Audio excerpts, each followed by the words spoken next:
Welcome to another one of my trip reports. Today, I'll be flying with Air New Zealand on an Airbus A330 to Auckland. Today's trip report begins just outside of Perth train station. Perth is the capital city of Western Australia and the fourth largest city in the country, with a population of 2.2 million spread across 6,400 square kilometres. Just like in basically every major city across the planet, Perth has a metro system that stretches across the suburbs and city. In October 2022, the newest airport line was opened to the public, which I used today to get to the airport.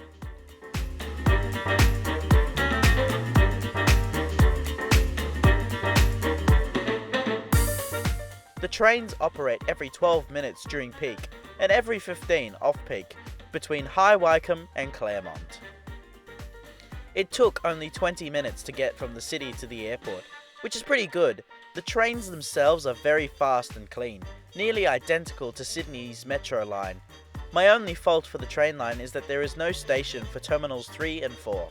Instead, passengers have to get off at Redcliffe and then catch a bus.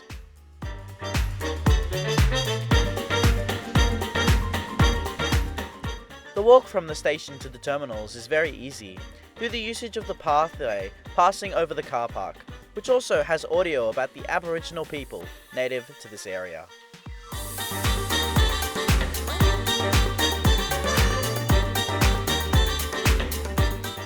Conveniently, there are no stairs or pathways down to the terminal. Instead, elevators are provided.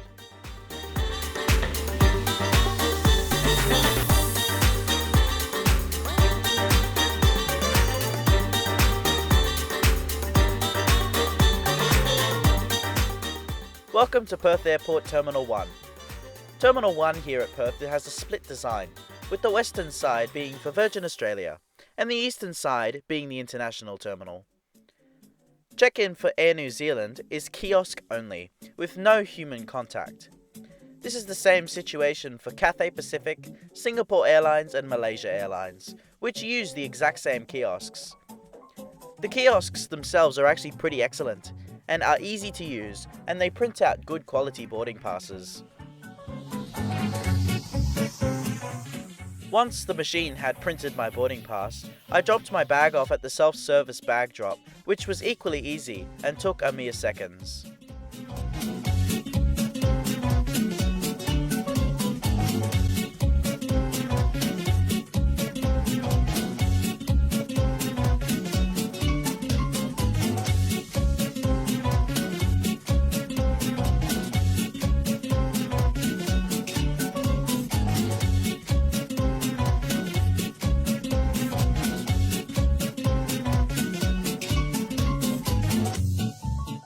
Heading upstairs is a small food court, including several bars, small shops, and a Hungry Jack's. This is the last point that non-passengers can interact face-to-face with passengers, and is genuinely a nice place to hang out.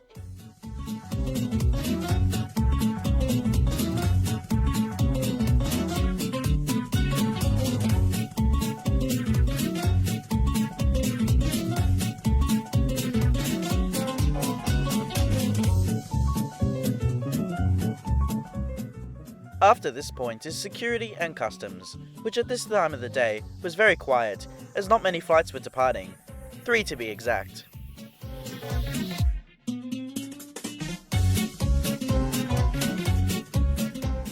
Unfortunately, due to Australian law, I am not allowed to film in the customs area. Having officially left Australia and cleared security, I made my way upstairs to duty free, which is a lot smaller than I was expecting. However, because I wasn't interested in buying anything, I made my way towards the Aspire Lounge.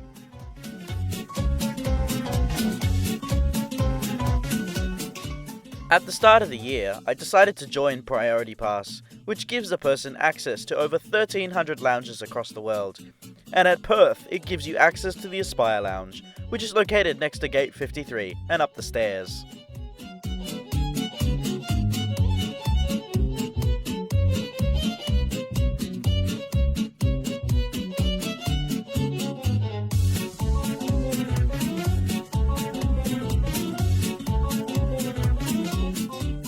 Once inside, the lounge is long and thin, with adequate seating for all, including a formal dining area.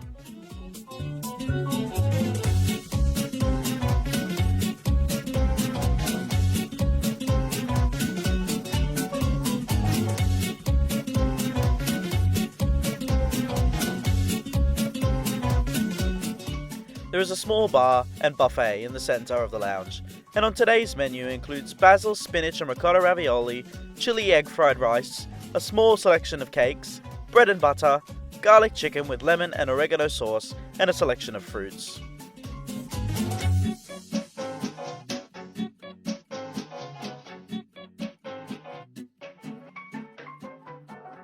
Quite possibly the best feature of this entire lounge has to be the panoramic viewing deck. The viewing deck has nearly 200 degrees of possible viewing, with Perth, CBD, Terminals 1, 3 and 4, and the mountains to the east being visible. Whilst I was up there, I spotted my aircraft that'll be taking me to Auckland today, which is an Airbus A330-200, registered as Echo Charlie November Charlie Kilo. It first flew for China Southern Airlines in 2007 under Bravo 6078. Before moving to Wamos Air in 2019, under its current registration, making this aircraft 16 years old. This evening I decided to try the garlic chicken and ravioli, as well as an Aperol Spritz. The Aperol Spritz was absolutely delicious. The chicken was very tasty, and wasn't too heavy on the garlic. The ravioli, however, was disappointingly a little bland, but nothing a little salt can't fix. Soon the boarding call was made, and I quickly proceeded downstairs to my gate, which conveniently was directly next to the lounge. Unfortunately, I didn't get any photos of the bathroom whilst I was inside the lounge, but here are some that I found on Google. One thing I must mention about the lounge staff is that everyone was very professional, and yet not over the top. All of them remembered me by name, wishing me a safe onward journey. After my boarding pass had been scanned, I made my way down the jet bridge to my aircraft. You might be wondering why I am stepping on board a non-Air New Zealand aircraft. Well, Wamos Air and Air New Zealand have agreed on a wet lease, making this aircraft officially part of the Air New Zealand fleet. This is of course until the wet lease ends and the aircraft returns to Wamos. The aircraft, crew, and in-flight service are by Wamos, but the ticket and soft products including the meals are supplied by Air New Zealand. Interestingly, the aircraft has flown under a wet lease for several different airlines, including Air Austral of France, Suriname Airways, Air Europa of Spain, and now Air New Zealand. Wamos Air A330-200s are in a 2-class configuration with 20 business class seats in a 1-2-1 configuration and 260 economy class seats in a 2-4-2 configuration, with the last 6 rows being in a 2-3-2 configuration. The economy class seat has 32 inches of pitch, 17.5 inches of width. However, due to the design of the seat, the legroom is significantly greater. There is a tray table that folds down and extends, and in the back of the seat pocket you'll find a safety card and air sickness bag. At every seat is a blanket and small pillow, and above are individual reading lights only. During the boarding process, all passengers were handed headphones for the entertainment screen, which we will get to later.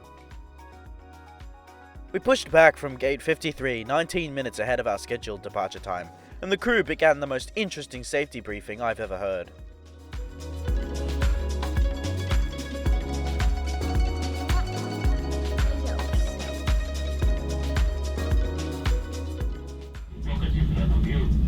It's important that you're ready before takeoff. If you have any questions, we are here to help you.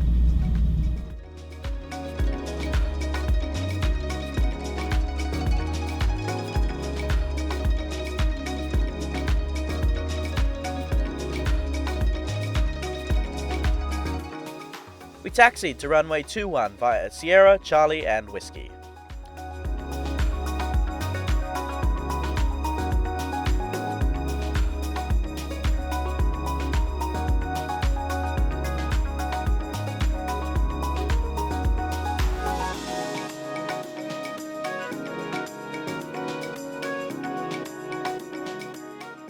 Now please enjoy this unedited takeoff footage.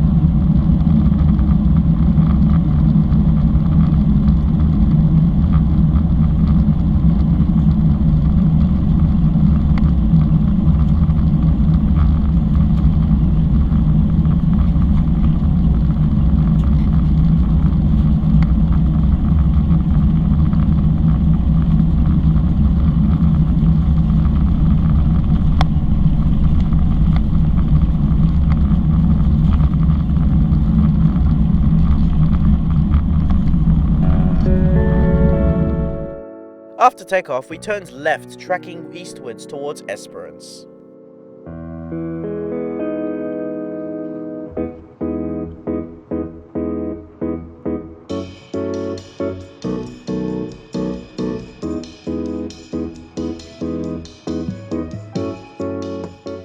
Flight time today is 5 hours and 52 minutes, covering a distance of 3,330 miles or 5,359 kilometers, cruising at flight level 390. After takeoff, we were treated to a beautiful panoramic view of the mashed potato-like clouds as far as the eyes can see. On the back of every seat is an entertainment screen, featuring a decent selection of movies, TV shows and games. The screen itself is fairly responsive, and there is frankly nothing I can fault about it. It even has a moving map feature, which is semi-interactive, with 2 languages being shown, English and Spanish.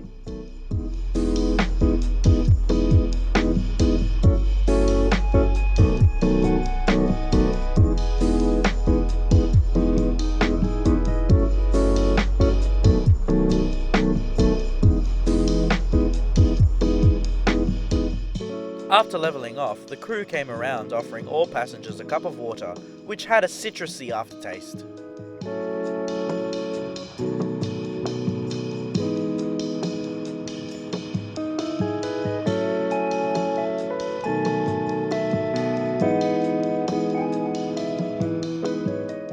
Considering we are flying to New Zealand, their incoming passenger arrival card was handed out to all passengers, which I promptly filled in. Whilst filling out the card, I spotted the moon just above the horizon, which had a deep orange tinge and was very pretty to look at, considering this evening was the full moon.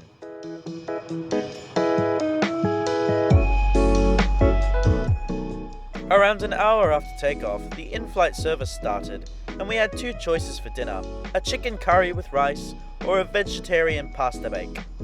I chose the curry, which was tomato-based and was very spicy. I had to reach for another glass of lemon water to cool my tongue. Included in the meal were bread, butter, cheese and crackers, and a mixed vegetable bowl. And for dessert there was a small carrot cake. I also received wine from the crew, and tonight I chose a Spanish Gordeo, which tasted like apple juice and was incredibly delicious. In time, we also passed over Mount Gambier, and I attempted to get some sleep.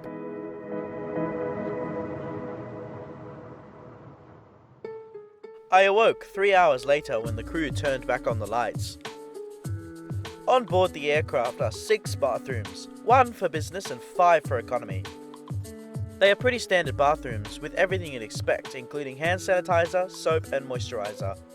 When I returned to my seat, the crew handed out the famous Air New Zealand lolly. However, unfortunately none of the black ones were available, so I decided to go for a white one, which was mint. Soon we commenced our descent into Auckland. Unfortunately, due to the hour and weather below, my GoPro didn't get good shots until we were on final approach. So here are some photos I caught on my phone. The previous week, Auckland had been bombarded with extreme weather, causing floods and 470 million New Zealand dollars in damage, including the tragic death of 4. Now please enjoy this unedited landing footage.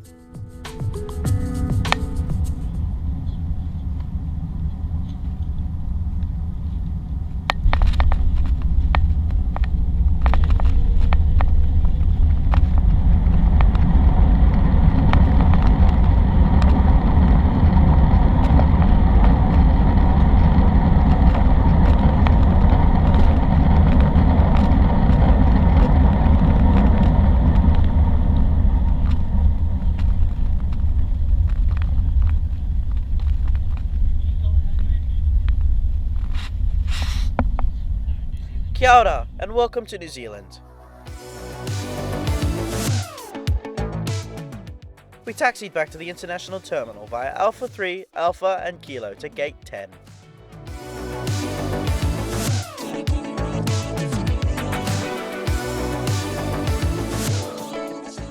We pulled into the gate a staggering 24 minutes ahead of our scheduled arrival time.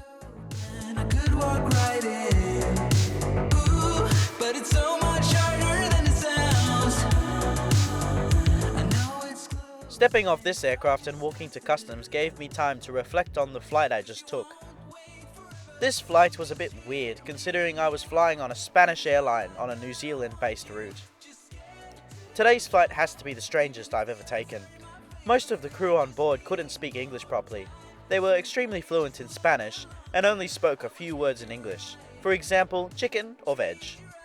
And my extremely basic Spanish did get a few smiles from the crew.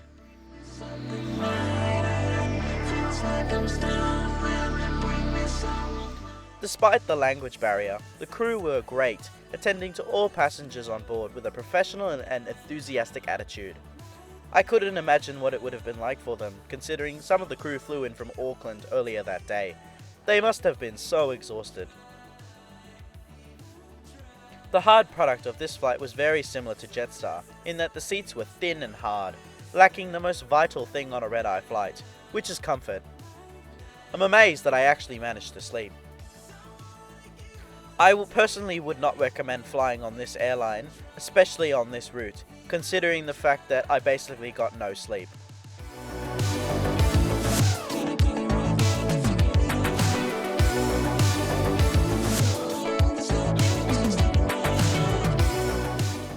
Thank you so much for watching this video. I hope you enjoyed it. Please like, comment and subscribe. Make sure to push that notification bell if you enjoy my content, and I hope to see you again in the next one. See you later.